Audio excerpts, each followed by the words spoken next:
Good morning, garden friends. It's Heather at Bush Poppy Farm, and this is my first day back at the farm after returning from Kauai. And wow, things have exploded here. So we did have a heat wave while we were gone here, getting close to 100 degrees for a couple days. And so everything has literally exploded. I have not looked at it yet, so I'm going to give you a little tour of what's happening at the farm right now. And then I'll also do a separate video of what's happening at the home farm. I have looked at that. So while we are doing this tour together, I'll be discovering all this at the same time as you and making mental notes in the process, probably out loud notes as well, about all the stuff that I've got to do, because boy, there's a lot of maintenance that needs to be done. So let's get started.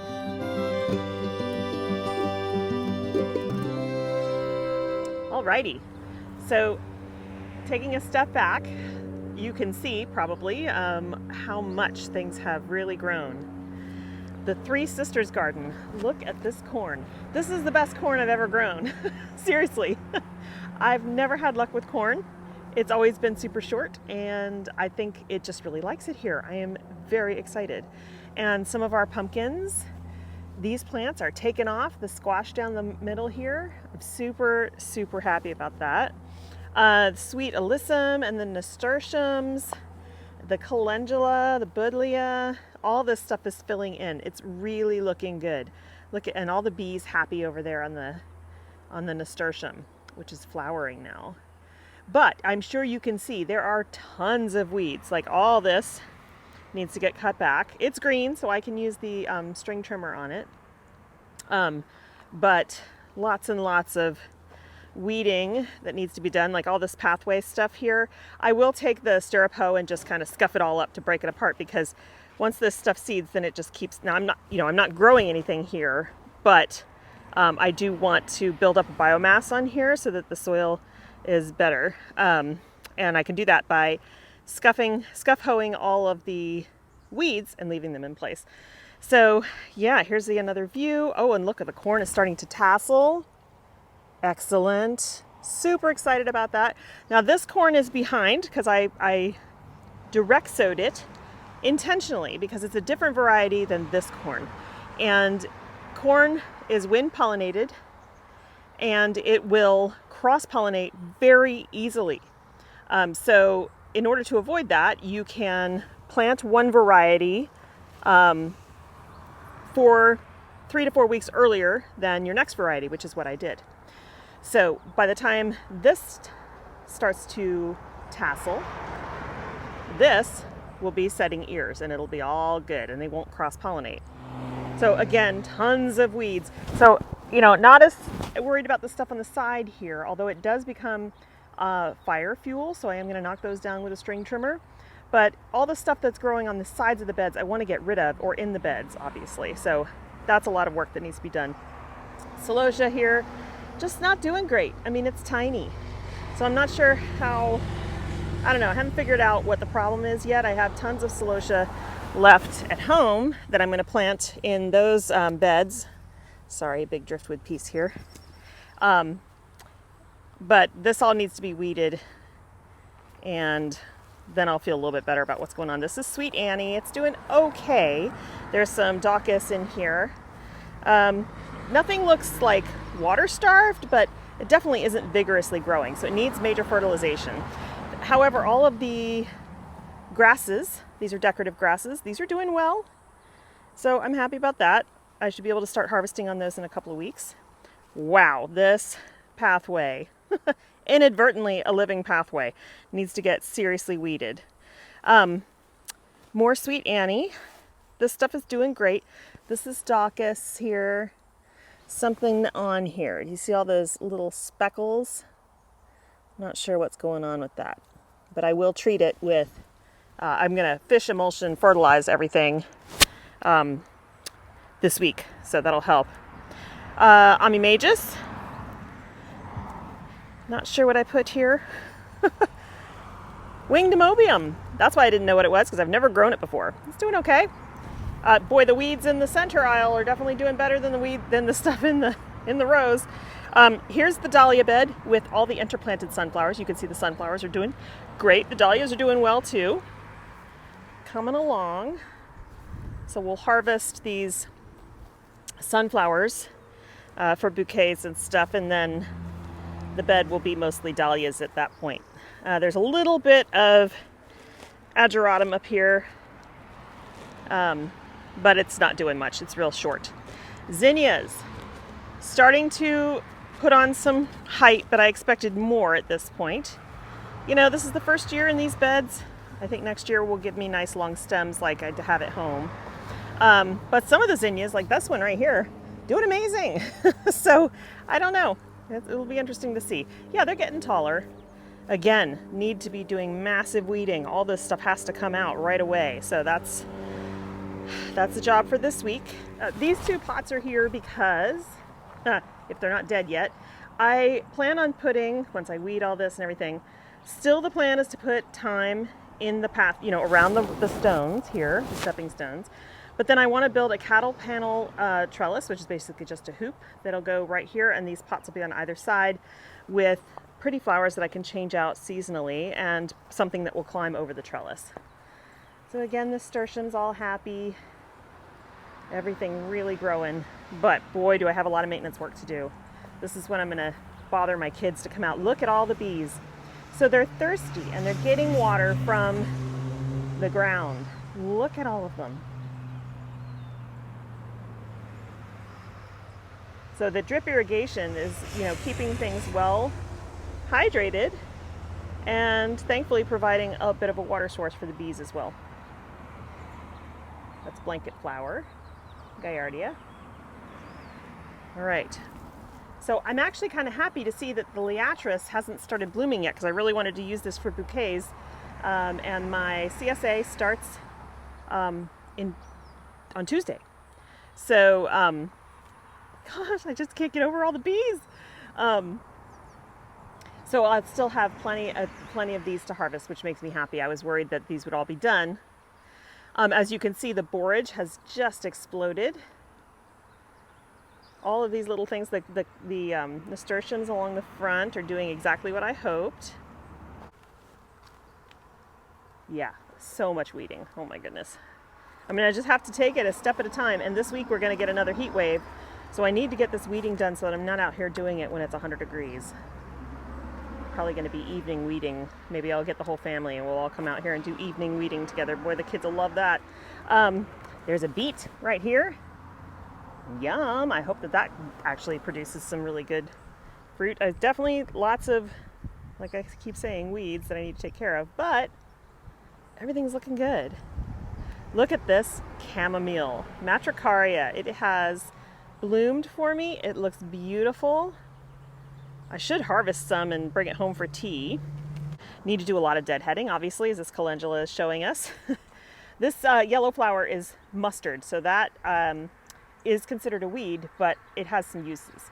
And then, of course, the flowers of the poison hemlock. So I need to cut this guy down before the flowers fade and turn to seed. These zucchini have completely exploded. I'm gonna have to get gloves on. Oh my goodness. Oh my goodness. Look at that zucchini. Holy moly. That's like 2 feet long. So, oh, and there's another one back there. Criminy. I'm gonna have to come in here after I finish this video with gloves and harvest because, oh my goodness, here's another giant zucchini. Good gravy, there's a lot.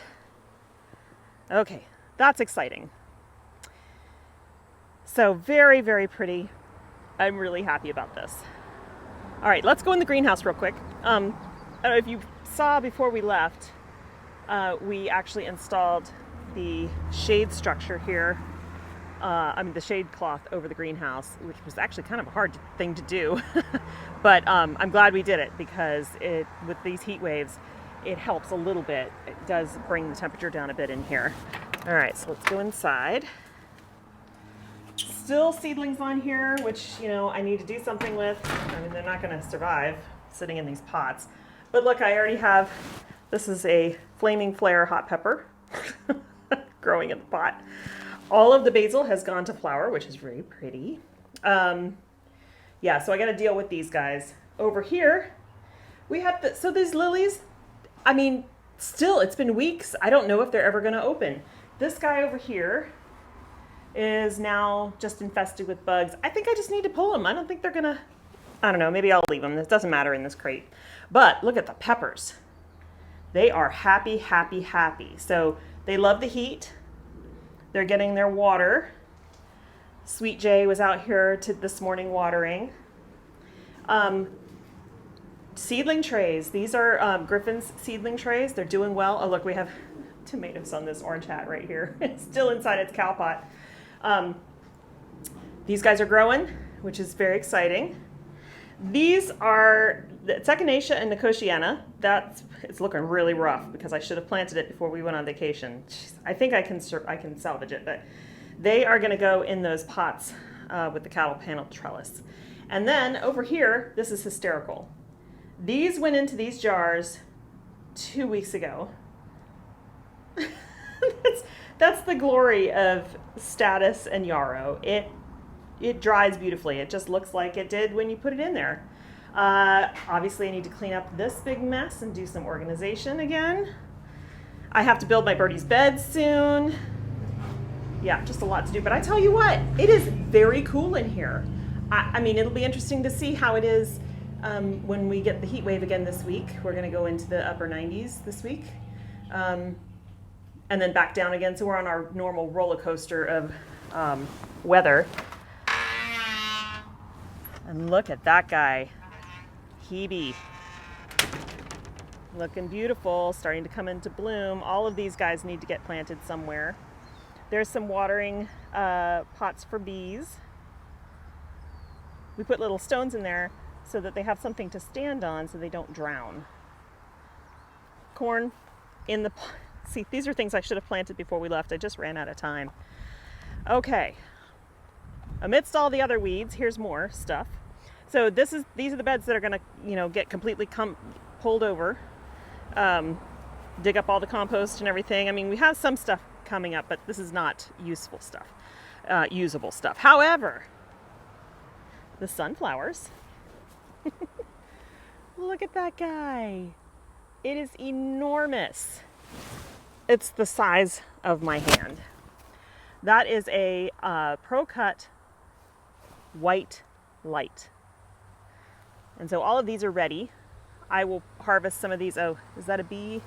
No, looks like a wasp. So I'll harvest a bunch of these for bouquets this week. Some of these shorter stems are only good if they're, in a vase. They can't be used for market bouquets, but all of these guys are ready. In fact, they're kind of a little bit past. You really, for bouquets, you really want to harvest these sunflowers as the petals start to lift off of the heads.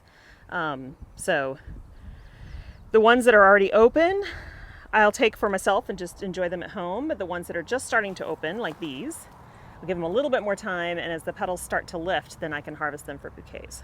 More hemlock that I need to get rid of.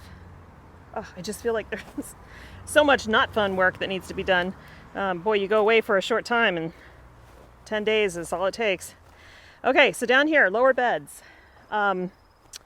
Tomatoes on the trellis, doing great. They had some transplant shock, but they are happy now. I need to retie them, and here we've got a beautiful one. I think this is an Inrosa. So I need to retie all these guys up a little bit higher. And there's more tomatoes down there. We're gonna start getting harvests off of them pretty soon. These beds, all right. So here we have asters. This is just a bed of asters, and I need to tack down the tubing, clearly. Then we've got celosia here. This celosia, about the same size as the stuff that's up above, that this is growing a little bit better. And then behind it, this is a mixed bed. We have some Amimagus and some Daucus. And then this is empty right here. So I need to weed it, and I'll come in here with my hoe and just weed. But all of these need to be tacked down. I'm pulling them so that you want your irrigation obviously to stay in line with your plants so that they actually get the water, since it's just drip. Okay, and then this bed still needs to be weeded, but it is also the sunflower bed. So before we left, I planted seedlings. So these tall guys are the seedlings that I planted, and then these shorter guys are direct sown sunflowers. So I sowed them before we left, and now today I'm gonna sow more. I will probably go halfway down here to more sunflowers, and then I'll leave this back end of the bed to do another succession. This bed has ornamental grasses in it, but it's empty back here. It doesn't look empty because it's got weeds, so all those need to come out. Ornamental grasses, this whole bed pretty much until on the left side here, I think is, hang on, let's see. We have asters, the tower mix, and then gomphrena all the way down to the ornamental grasses. And on this side we have more celosia. So yeah, I mean, I don't know. Things not getting as big as I expect them to, but we'll see. Zinnias, this whole bed is zinnias and weeds. So as you can tell, that is the prime thing that I'm discovering on this little tour here, is the need to weed. And I think that's going to be all year, because this is the first year here and the weed pressure is absolutely huge. And now I'm thinking I should have planted into white Bio 360, which is a landscape fabric that is made from corn. So it is completely biodegradable. And I used it my first year, but I found it to be kind of a pain in the butt to use. But people use it for weed suppression. And it has a black side and a white side. And I used the black side in the past, and it just heats up the soil way too much. So it has a white side. And I thought I would use that, but then changed my mind and didn't. And so now I'm kind of wishing I had laid down the white side here, because if I had done that, then I wouldn't be dealing with this intense weed pressure. So maybe next year I'll have to do that, because, you know, that's the way it's going to be. And in fact, I can still, since I haven't planted here yet, or that sunflower bed, I can just go get what I have at home and come out and even just do this end, these ends of the beds. Same with that other one. I think that's what I'll do. I'll weed, I will put the white side up, it'll cool the soil, and I can plant into it, and it will keep the weed growth down. So it may not have done it on all the beds, but at least I could do it on what I have remaining. That will help. Beehives. It's pretty quiet right now because all of them are out around my flowers. But let's walk around here and get a good look. I need to suit up and do a hive dive and check on these guys and see how they're doing, because I haven't seen them, been into the hive in a couple weeks. So the main hive you've seen before, and they're very busy coming in and out of the door there.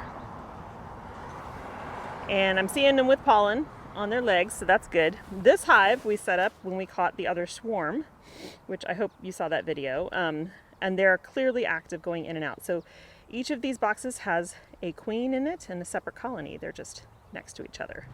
So I'm going to walk you over to Griffin's nursery, because you might want to see how things are going over there. He's currently out of town,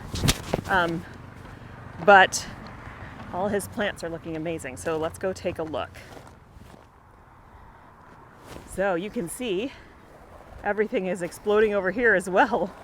These dahlias in these pots, I pinched them before we left, so it's been about 2 weeks. So they're doing lots of branching, but just look how dense and lush everything is. All of this time, I feel really guilty. This is supposed to go in my pathways, and of course I haven't even started that project yet. We've got beautiful yarrow over here, kangaroo paw. We have lots of, oh look, that looks like alocasia. There's just a ton of different herbs in here and decorative grasses. Yeah, it looks like weeds, but it's not. It's literally decorative grasses. So they're gonna start producing beautiful heads. Like this is frosted explosion grass. And when it's completely out, you'll see people say it looks like fireworks. It's really nice addition to bouquets and arrangements. All the gorgeous yarrow, California poppies. Even the peonies are just finishing. We had a long season this year, which was really nice. Look at that heliotrope back there.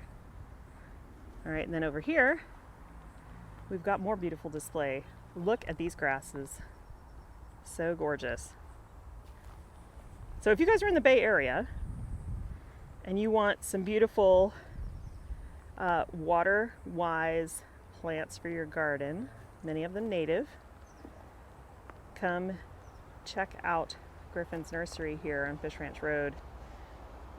There's a lot to see and a lot of really cool specimens that you can have for your own garden. Okay, so since it's still relatively cool, I'm going to get my hoe out because I feel like that is the biggest job that needs to be done.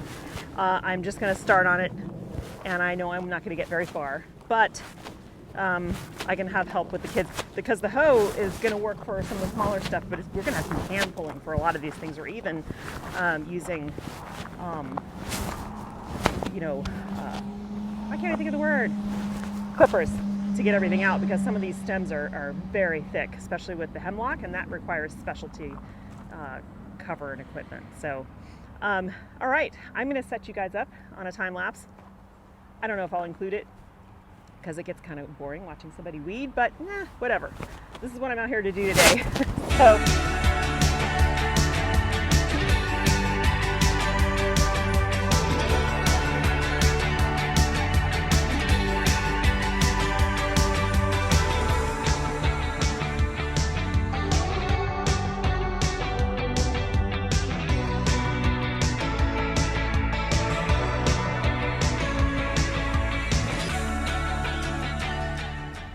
Okay, that's gonna be it for me today. That was hard work and I'm really tired and it's hot outside, but you know what? I'm in the greenhouse and it's lovely in here. So I'm really happy that we put the shade cloth up. It's not very high tech. I'll show you what we did. Okay, so I just ran this wire. There's no place, I thought I was gonna be able to drill it into here, but it's metal and I don't have a good bit for that. So anyway, we just ran this wire all the way down, used the clips and attached it on this side. And then we pulled it over, which was kind of challenging because there was lots of things that got stuck on. Pulled it down here and only anchored it right there, as you can see. And the reason is the prevailing winds come from that direction. So if we need to anchor it more, we can, but I think it's gonna be okay. Look at this zucchini.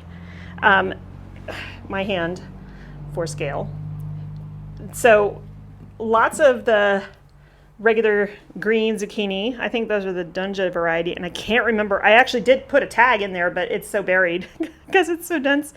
I can't remember that variety. It's a Baker Creek seed. I'll see if I can find it, and then I'll pop it up on the screen. But these are huge, huge, huge, and there's plenty more on the plants. I'm just letting them go longer because they're small enough, and they still have flowers on the end. So I'll just wait until they're ready. But I better start coming up with some interesting zucchini recipes. I think I see a lot of zucchini bread in the future and a bunch of zucchini and stir fries and stuff. We're heading into the 90s this week, upper 90s, and so I think that's upper 30s, close to 40 degrees Celsius. So I'm looking forward to getting more work done out here, but I'm going to do it in the smart times of day, like super early in the morning and in the evening once it's cooled off. Tomorrow morning is Monday, and that is my first harvest for summer CSA. So later today, I'm going to make a video that I'll put up later this week in the evening when it's cooler today of the home farm, and you can see how it looks and all the flowers and everything. I'll give you a tour just like I did here. And then most of those are going to get harvested for the CSA. So I'm looking forward to that. It's been a couple weeks since I've done a big harvest and I'm super excited. So I hope you have a great time in your garden. Thank you so much for joining me today, and I'll see you in the next one. Bye.